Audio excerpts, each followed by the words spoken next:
আমি এখানে বলতে চাই যে আমাদের পুলিশ যথেষ্ট আপনার ধৈর্যের পরিচয় দিয়েছে, কারণ পুলিশের দায়িত্ব কিন্তু পুলিশ তো বুক চিতিয়ে রাখা একজন শিক্ষার্থীকে, সাধারণ শিক্ষার্থী আবু সাইদকে গুলিও করেছে। পুলিশের দায়িত্ব না, আমাকে বলতে দেন প্লিজ, ডোন্ট ইন্টারফেয়ার, আমাকে বলতে দেন। যারা এই ধরনের সহিংস আন্দোলনের নামে, অবশ্যই পুলিশের অধিকার আছে তাদেরকে গুলি করে মেরে ফেলা, অবশ্যই আছে। যারা আপনি কি আবু সাইদের মৃত্যুর ঘটনা দেখেছেন? আমি পুরোটাই দেখেছি। পুরো ভিডিও দেখেছেন? তারা যেভাবে, আমাকে বলতে দেন আগে, আপনি ডোন্ট লিড ওই আনসারের মতো আমেরিকান এখানে বসে থাকে। আমি পুরোটা দেখেছি। তারা যেভাবে সশস্ত্র হয়ে আক্রমণ করেছে, সেখানে পুলিশের অবশ্যই দায়িত্ব ছিল সেই সশস্ত্র আক্রমণ রোধ করার। আবু সাইদের হাতে অস্ত্র ছিল? অবশ্যই ছিল। আমি কি অন্ধ মানুষ? তার হাতে লাঠি ছোটা ছিল, আমি নিজে দেখেছি। লাঠি দিয়ে সে মেরে আপনি শুনেন, আপনি তো একা দেখেননি নাকি? আরো অনেকেই দেখেছে। সেটাই বলছি, আমিও দেখেছি, আমি দেখেছি যে অবস্থা। কথা শুনে মনে হচ্ছে না আপনি দেখেছেন। ডোন্ট প্লিজ এই ধরনের রাবিশ কথা বলবেন না আমার সাথে রাবিশ কথা বলবেন না। আমিও দেখেছি। উত্তেজিত হবে আপনি আমাকে উত্তেজিত করছেন। আপনি তো তাদেরই পক্ষের লোক বলে মনে হচ্ছে। আমি অবশ্যই আপনি তাদের পক্ষে কথা বলেন। শোনেন, এই যে সবুজ মিয়া মারা গেল ছাত্রলীগের, তাকে কে মারলো? সেটা তদন্ত হবে না? তদন্ত হবে তো, ওইটা সাইদেরও তো তদন্ত হবে, সবই তো তদন্ত হবে। দেখা যাচ্ছে, আমি তো দেখেছি।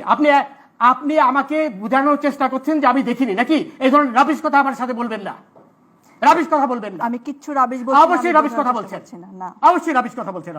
আপনি ওদের পক্ষে হয়ে কথা বলছেন। আমি কারোর পক্ষে কিছু বলছি না, স্পষ্টভাবে ওদের পক্ষে হয়ে কথা বলছেন। আমি নিরপেক্ষ কথা। আপনি ওটাও নিরপেক্ষ নন। এরপরে আপনার প্রশ্ন করেছেন, এটাও জবাব নেন, তারপরে বলছেন না তো আপনি প্রশ্নের উত্তর দিচ্ছেন। না, আপনি আপনার প্রশ্ন, আমার প্রশ্নের উত্তর পাননি, অথবা আমার প্রশ্নের উত্তর বোঝার মতো মেধা আপনার নেই। আচ্ছা, এখন কথা হলো, হাসবেন না প্লিজ, ডোন্ট লাফ এট মি। আচ্ছা, এখন কথা হলো, জাস্টিস শামসুদ্দিন চৌধুরী মানিক, আপনি আমার নামটা ভালো করে উচ্চারণ করতে পারেন না নাকি? এটি থেকে বোঝা যাচ্ছে যে আপনি আমার প্রতি আক্রোশ নিয়ে এখানে বসেছেন। আমি যেটা বলেছি ঠিকই বলেছি, এবং আপনার প্রতি যেটা আপনি আমাকে অপমান করেছেন, আমার নামটা পর্যন্ত আপনি ঠিক মতো উচ্চারণ করতে পারেন না। আপনার লজ্জা হওয়া উচিত। এবং রনি যেটা বললো, আপনি এবং ভাব দেখাচ্ছেন যে আপনি একাই সেই টেলিভিশনটা দেখেছেন। আমি যখন বললাম আমিও দেখেছি, তারপরে আবার আপনি আমাকে বারবার উস্কানি দিচ্ছেন যে আমি দেখেছি কিনা। তার মানে আপনি একাই দেখেছেন, আর কেউ দেখেনি। শোনেন রনি, কালকে যে না উত্তেজিত হওয়ার কারণ হচ্ছেন আপনি আমাকে উত্তেজিত করছেন, মানে এমন ভাব দেখাচ্ছেন যে আপনি একাই দেখেছেন, আমি দেখিনি। এবং পুরো বাংলাদেশ দেখেছে। না, পুরো বাংলাদেশ দেখেছে, বাংলাদেশ আর এখানে আসেনি, তাই তো? আমিও তো দেখেছি। আমি কি অন্ধ ছিলাম? অবশ্যই আপনি বাংলাদেশে। তাহলে আবার এই আপনি, আমি যখন বললাম আমি দেখেছি, তারপর তো আপনার অ্যাঙ্কর হিসেবে আপনার চুপ হয়ে যাওয়া উচিত ছিল। আপনি আবার আমাকে খোঁচাচ্ছেন যে শোনেন, আমাকে বলতে দেন প্লিজ, লেট মি স্পিক। আমাকে বলতে দেন। আপনি কালকে চিটাগাঙে 12 জনকে ছাদের থেকে ফেলে দিয়েছে এই শিবিরের লোকরা, সেটা আপনার কোনো খবরে আসেনি। আপনি সেই কথাটা তুললেন না। আপনি সেই একজনের কথা যারা প্রাণ দিয়েছে, আপনি কি বলেছেন এই কথা যে কালকে 12 জনকে ছাদের থেকে ফেলে দিয়েছে শিবিররা? আপনি সেটা বলেননি তো, বলবেন না। আপনি তো আমাকে কিছু বলার সুযোগই দেন না।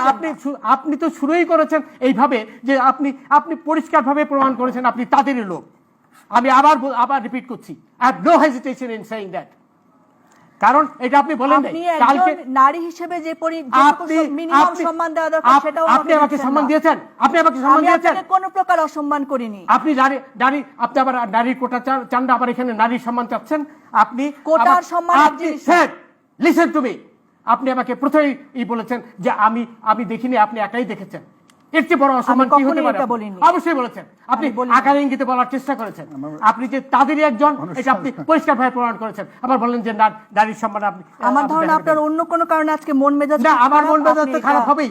রাজাকাররা যখন 32 নম্বর আমার উপর ফেলতে পারেন না। আপনি শুরুই করেছেন তাদের পক্ষে নিয়ে কথা বলার জন্য। আমি এখানে আপনার সাথে যুদ্ধ করতে বসিনি, আমি আপনাকে প্রশ্ন করতে বসেছি। আপনি তাদেরই একজন লোক হয়ে এখানে বসেছেন।